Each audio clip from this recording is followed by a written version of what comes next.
Makasika kosa ny ilalao izay nikarakarainy ny Airtel Madagasikara mpanjifa Airtel avy any Tomasina ary mono fantatra fa nahazo ny tapakila-piaramanidina tanam-paharitana ho an'olon-droa ireo mpanjifa navita antso iraisam-pirenena betsaka indrindra teo anelanelany 20 Novambra 2010 ka hatramin'ny 20 Janoary teo moa no nahazo ny loka.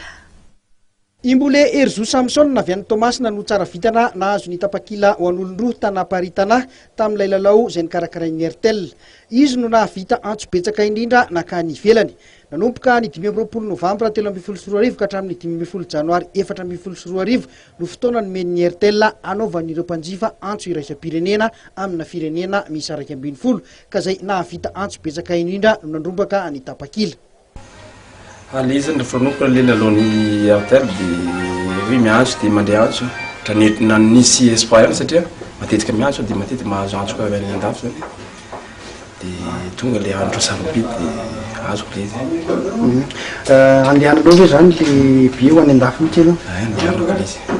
Manao ahoana ny fahitanao le lalao izay nikarakarain'ny Airtel? Tena mahafinaritra aloha raha ohatra eto Madagasikara aloha mbola tsisy ohatran'ny Airtel amin'ny lalao tena mahafinaritra mihitsy.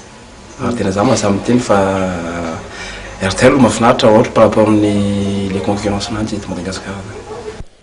Nahatratra enin'alina teo no isan'ireo mpanjifa nandray anjara tamin'ity lalao ity. Nambarany Imbole Erzo Samson fa ny anabaviny no entiny miaraka aminy makany ivelany.